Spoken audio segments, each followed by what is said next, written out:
আমি একটা তীব্র প্রতিবাদ জানিয়ে যাই কুণাল ঘোষের কথার বিরুদ্ধে। কুণাল বাবু চিরকালই মিডিয়া পার্সন এবং উনি চান যে তৃণমূলের বাকি নেতাদের থেকে উনি যেন সবসময় হাইলাইটেড থাকে মিডিয়ায়, এবং মিডিয়ায় উনি ভেসে থাকতে ভালোবাসেন। সেই জন্য উনি এই রকম আলটপকা কথা বলেন এবং উদ্ধত্তপূর্ণ ঘোড়ার ডিম এর ডিম বলে যে উদ্ধত্তটা দেখিয়েছেন, এটা কখনোই সমীচীন নয়। আর নেতাজি সুভাষচন্দ্র বসুর ফরওয়ার্ড ব্লক কোনোদিন স্বাধীন ভারতে উনি জীবিত থাকাকালীন সংসদীয় রাজনীতিতে লড়েননি, কারণ প্রথম নির্বাচন ভারতীয় সংসদীয় গণতান্ত্রিক রাজনীতিতে হয়েছিল 1951 সালে। তখন জীবিত নেই বা মৃত যেটাই হোক, তখন কিন্তু সশরীরে নেতাজি সুভাষচন্দ্র বসু ভারতবর্ষের সংসদীয় রাজনীতিতে ছিলেনই না, তিনি একটি দল গড়েছিলেন। কিন্তু ভারতবর্ষের স্বাধীন ভারতবর্ষের সংসদীয় গণতান্ত্রিক যে রাজনৈতিক প্রক্রিয়া 1951 সালে তৈরি হয় বা শুরু হয়, সেই প্রক্রিয়ায় কিন্তু উনি সশরীরে সেই দলটাকে নেতৃত্ব দেয়নি। সেই জন্য এই কুণাল ঘোষ যেভাবে নেতাজি সুভাষচন্দ্র বসুকে মমতা বন্দ্যোপাধ্যায়ের নেতৃত্বের সঙ্গে তুলনা করেছে, এটা অত্যন্ত গর্হিত, অপমানজনক এবং নেতাজি সুভাষচন্দ্রের প্রতি এক অশ্রদ্ধা প্রকাশ করেছে কুণাল ঘোষ। এটা আমি বলতে বাধ্য, কারণ ফরওয়ার্ড ব্লক তৈরি হবার পরে যখন ভারত প্রথম স্বাধীন হয় এবং সংসদীয় রাজনীতিতে ভারত প্রবেশ করে 1951 সালে, তখন কোথায় নেতাজি সুভাষচন্দ্র বসু এবং তিনি কোথায় সশরীরে নেতৃত্ব দিয়েছেন? অতএব কথাগুলো বলার আগে কুণাল ঘোষকে ভাবতে হবে, উনি এত উদ্ধত্ত করে এবং আলটপকা কথা বলবেন না। নেতাজি সুভাষচন্দ্র বসু বাঙালির আবেগ, বাঙালির সম্ভ্রম, বাঙালির মর্যাদা, বাঙালির আবেগ, বাঙালির সম্মানকে আজকে মমতা বন্দ্যোপাধ্যায়ের সাথে আজকে চ্যালেঞ্জ করা হচ্ছে, তুলনা করা হচ্ছে। সেখানে অত্যন্ত গর্হিত, যে সুভাষচন্দ্র বসুর মতো ব্যক্তিত্ব পারেনি, সুভাষচন্দ্রের মতো ব্যক্তিত্ব পারেনি আলাদা করে দল করে তিনি ক্ষমতায় আসতে। কুণাল বাবু বললেন সে কথা, মিডিয়ায় ভেসে থাকতে, কুণাল বাবু মিডিয়ায় ভেসে থাকতে বলেছেন, তিনি নেতাজি সুভাষচন্দ্রের সঙ্গে তুলনা করে অন্যায় করেছেন। না না, হিস্টোরিক্যাল কি করে হয়? ফরওয়ার্ড ব্লক কি কোনোদিন নেতাজি সুভাষচন্দ্রের নেতৃত্বে সংসদীয় রাজনীতিতে অংশ নিয়েছে? তাহলে সেটা নিয়ে কথা বলছেন কেন? তাহলে সেটা নিয়ে বলছি কেন? কুণাল ঘোষ না, সেটা নিয়ে কুণাল ঘোষ বলবে কেন? সেটা নিয়ে কুণাল ঘোষ কথা বলবে কেন? আমার প্রশ্ন, সেটা নিয়ে কুণাল ঘোষ কেন কথা বলবে? নেতাজি সুভাষচন্দ্র যা পারেনি মমতা বন্দ্যোপাধ্যায় করে দেখিয়েছে। উনি বলছেন নেতাজি সুভাষচন্দ্র যা পারেননি মমতা বন্দ্যোপাধ্যায় করে দেখিয়েছে। নেতাজি সুভাষচন্দ্র যা পারেননি মমতা বন্দ্যোপাধ্যায় করিয়ে দেখিয়েছে। কুণাল ঘোষের কথাটা আপনি নেতাজি সুভাষচন্দ্র বসুর নাম দেশকে স্বাধীন করেছে, ব্লকের নামটা তোলেননি নীলাঞ্জন বাবু কখনোই। কুণাল বাবু না, আপনি আরেকবার শোনান। উনি আমি আরেকবার শোনাবো, আমি আরেকবার শোনাবো, আমি আরেকবার পিছিয়ে তিনকে বলবো শোনার জন্য। প্লিজ আরেকবার চালানো, একবার চালানো প্লিজ।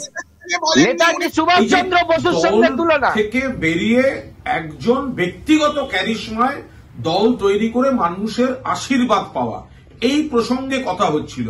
প্রদীপ ভট্টাচার্য শ্রদ্ধেয় বর্ষিয়ান কংগ্রেস নেতা যেটা বলেছেন যে কংগ্রেসের ভুল ছিল মমতা বন্দ্যোপাধ্যায়কে বহিষ্কার করে, ওই প্রসঙ্গে আলোচনা হচ্ছিল। সেই প্রসঙ্গে আলোচনায় আমি বলেছি যে নেতাজি সুভাষচন্দ্র বসু তিনি তো দেশ বরেণ্য, আন্তর্জাতিক নায়ক। নেতাজি সুভাষচন্দ্র বসু তিনি তো দেশের প্রথম প্রধানমন্ত্রী ঘোষিত হওয়ার কথা। আজাদ হিন্দ সরকার উনি গঠন করেছিলেন, 6টা দেশ তাকে স্বীকৃতি দিয়েছিল, যতদিনের জন্যই হোক, হয়তো ছিলেন। যাই হোক, তার সেই পার্টটা স্বাধীনতা যোদ্ধা, বিপ্লবী, দেশনায়ক নেতাজি, ওটা আলাদা। এবার আসুন, কংগ্রেস থেকে বেরিয়ে যারা দল গঠন করেছেন, সেটা সুভাষচন্দ্র বসু বলুন কিংবা প্রণব মুখোপাধ্যায়, কেউ সফল হননি কখনো। অন্যান্য সমস্ত নেতৃবৃন্দ ছিলেন, স্বরাজ্য পার্টি হয়েছে, কখনো ফরওয়ার্ড ব্লক করেছেন নেতাজি, প্রণববাবু একটি দল করেছেন। কিন্তু মমতা বন্দ্যোপাধ্যায় একমাত্র নেত্রী বাংলার বুকে যিনি একক ক্যারিশমায় দল থেকে বেরোনোর পর বা দল বহিষ্কার করার পর বা একক কৃতিত্বে সংসদীয় রাজনীতিতে তার দলকে সাকসেসফুল করেছেন, দেশের রাজনীতিতে প্রভাব ফেলেছেন। আবার বাংলায় পরপর 3বার সরকারে, 4র্থবার হবে। তো আমি এই তুলনাটা করেছি যে নেতাজি সুভাষচন্দ্র বসু থেকে প্রণব মুখোপাধ্যায় তারা কিন্তু নিজের নিজের জায়গায় আকাশ ছোঁয়া ব্যক্তিত্ব, কিন্তু এই যে একা দল গড়ে কোন দল তৈরি করে ভারতের সংসদীয় গণতন্ত্রে ছাপ ফেলা বাংলার সংসদীয় গণতন্ত্রের ছাপ ফেলা, এটাই কিন্তু মমতা বন্দ্যোপাধ্যায় 1 নম্বর। আমি ভুলটা কি বলেছি, এবার আমায় কে কি বললেন, আমার ঘোড়ার ডিম। শুনলেন তো নীলাঞ্জন বাবু, উনি ক্লিয়ারলি বলছেন যে ফরওয়ার্ড ব্লক, শুনেছেন তো ফরওয়ার্ড ব্লকের উচ্চারণ ছিল, ফরওয়ার্ড ব্লকের উচ্চারণ ছিল নীলাঞ্জন বাবু, ফরওয়ার্ড ব্লকের একবার উচ্চারণ ছিল। তার মানে নেতাজি সুভাষচন্দ্রের সঙ্গে মমতা বন্দ্যোপাধ্যায় তুলনা করার ধৃষ্টতা, সাহস কুণাল ঘোষ পায় কোথা থেকে? একজন জেলখানা আসামি, তিনি নেতাজি সুভাষচন্দ্র বসুকে তুলবেন? তিনি নেতাজি সুভাষচন্দ্র বসুর সঙ্গে মমতা ব্যানার্জি তুলনা করবেন? এতটা ধৃষ্টতা আমার হয় কোথা থেকে? এবং ফরওয়ার্ড ব্লকের নাম নেই, আপনি সাফাই গাইতেই পারেন, আপনি তৃণমূল সরকার, আপনি কুণাল ঘোষকে গার্ড করতেই পারেন, কিন্তু নেতাজি সুভাষচন্দ্রের প্রশ্নে Kunal Ghosh not to spare, Kunal Ghosh not to spare. Trinamool কংগ্রেসের শীর্ষ নেতৃত্ব এটা মেনে নেবে না। কিন্তু তৃণমূলের তরফ থেকে কিন্তু এর বিরুদ্ধে কোনো কথা বলা হয়নি, সবাই চুপ করে রয়েছে এবং মজা নিচ্ছে। আপনারা ইস্যুটা তুলুক, কংগ্রেস ইস্যুটা তুলুক, বিজেপি ইস্যুটা তুলুক, যে এটা নেতাজি সুভাষচন্দ্রকে অপমান করেছে কুণাল ঘোষ, নেতাজি সুভাষচন্দ্র বসুকে অপমান করেছে, নেতাজি সুভাষচন্দ্র বসুকে কুণাল ঘোষ অপমান করেছে। নীলাঞ্জন বাবু, আপনি এটাকে সমর্থন করছেন যে নেতাজি সুভাষচন্দ্র বোসকে মমতা বন্দ্যোপাধ্যায়ের সাথে তুলনা করা হবে? উনি তুলনাটা করেন, সবসময় ডিসকাশন করছেন যে কংগ্রেসের যেগুলো ব্রেকঅ্যাওয়ে ফ্যাকশনস, তার মধ্যে সবথেকে সাকসেসফুল দল হচ্ছে সর্বভারতীয় তৃণমূল কংগ্রেস। এটা একটা ঐতিহাসিক সত্য যেটাকে তিনি উচ্চারিত করেছেন। মমতা বন্দ্যোপাধ্যায়কে সরাসরি কুণাল ঘোষ বলছেন যে নেতাজি সুভাষচন্দ্র বোসের তুলনা করছেন, যেটা জয়দেব বাবু বললেন। আজকে যদি সুভাষচন্দ্র বোস তিনি যদি নেতৃত্ব দিত সশরীরে, তাহলে কি তাহলে এই কথা যদি বলা যেত, তাহলে আমরা সেই কথাকে ইয়ে করতে পারতাম। কিন্তু তিনি তো নেতৃত্ব দেননি, এখানে প্রশ্নই ওঠে না নেতৃত্ব দেওয়া। তিনি তো সেই সময় জীবিত ছিলেন কিনা আমরা কেউ জানি না 1951 সালে। উনি নেতাজি সুভাষচন্দ্র বসুর এক্সাম্পলটা না দিয়ে বেটার এক্সাম্পল, মানে আমি পলিটিক্স এর অ্যাঙ্গেল থেকে বলছি, অনেক বেটার এক্সাম্পল হতো যদি শ্যামাপ্রসাদ মুখার্জির এক্সাম্পলটা দিতেন, কারণ তিনিও নিজের দল বানিয়েছিলেন, তিনিও কংগ্রেসে তার আগে ছিলেন।